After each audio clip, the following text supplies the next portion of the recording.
नमस्कार दोस्तों, मेरा नाम है अजीत सिंह और पैसा बाजार आप में आप सभी का स्वागत है। आज हम बात करने वाले हैं कोल इंडिया के बारे में। सबसे पहले हम इंडिया की कोल डिपेंडेंसी को समझेंगे।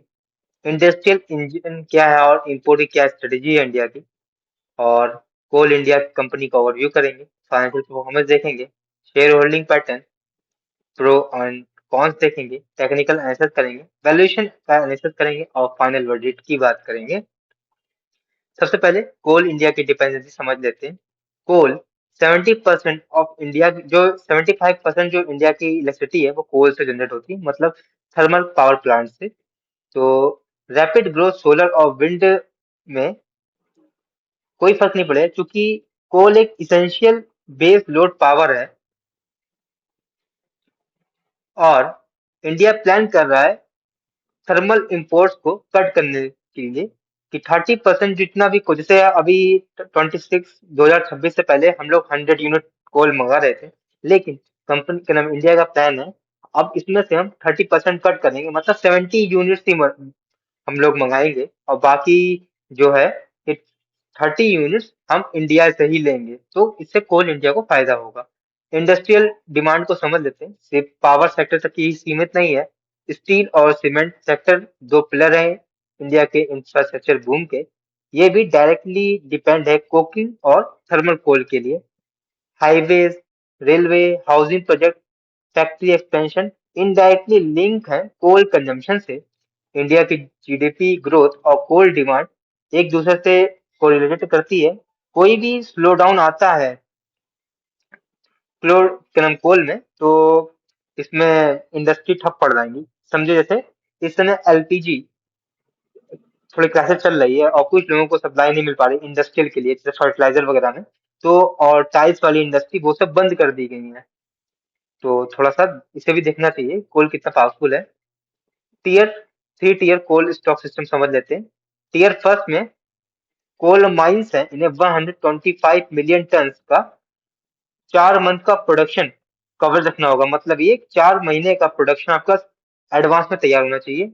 टीयर टू में आते हैं थर्मल प्लांट्स, पावर स्टेशन का है। इनके पास 53 मिलियन टन, मतलब कि 20 से 23 दिन का कंजम्पशन तैयार होना रहना चाहिए, कि अगर किसी चीज में कि किसी इशू में सप्लाई नहीं हो पा रही है तो 20 से 23 दिन तक की कंजम्पशन चलता रहे, आपका काम चलता रहे।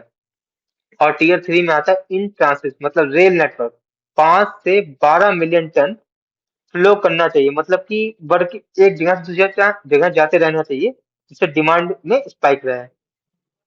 तो आप देख सकते हैं ये थ्री टीयर्स, इससे और कोल की डिमांड बनी रहती है। कोल इंडिया की बात करें, कोल इंडिया 80% इंडिया के डोमेस्टिक कोल प्रोडक्शन पे मोनोपोली रखती है।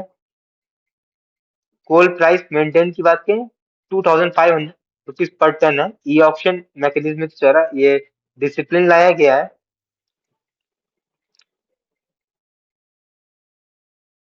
कंपनी के हम फाइनेंशियल परफॉर्मेंस की बात करें तो सेल्स 2022 में थी 1,09,715 करोड़, वहीं लगातार बढ़ती गई और 2025 में हो गई 1,43,369 करोड़ की। ऑपरेटिंग मार्जिन लगातार कंपनी के बढ़ रहे हैं, 23% से 33% पे आ गए हैं।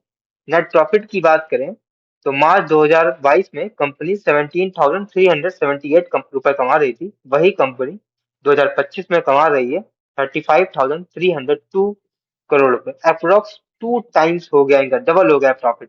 आसान भाषा में समझे, 2022 में एक शेयरधारक 28 रुपए 17 पैसे कमा रहा था, वही शेयरधारक 2025 में कमा रहा है 57 रुपए 37 पैसे। इनके ईपीएस लगातार ग्रो कर रहा है। प्रमोटर्स शेयर होल्डिंग पैटर्न की बात करें तो प्रमोटर्स की होल्डिंग 63.13 है, जो कि प्रेसिडेंट ऑफ इंडिया पे कहें, गवर्नमेंट ऑफ इंडिया है, तो प्राइवेटाइजेशन का रिस्क कम है इसमें। डोमेस्टिक इंस्टीट्यूशन की होल्डिंग 22.76% है। फॉरेन इंस्टीट्यूशन की होल्डिंग 7.96% से बढ़ करके 8.38% हो गई है। तो ये अच्छी चीज है कि फॉरेन इंटरेस्ट रखते हैं।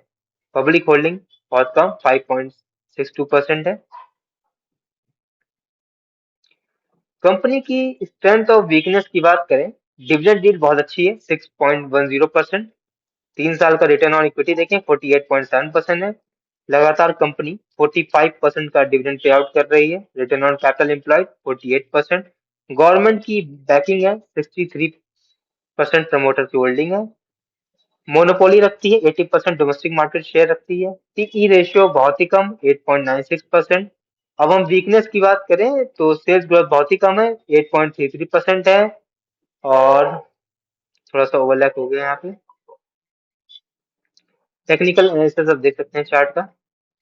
इनका ऑल टाइम हाई है 476 का और लो है 369 का। सपोर्ट लेवल पहला इनके लिए होगा 368 का, जो कि लो है, और रेजिस्टेंस होगा 476 का।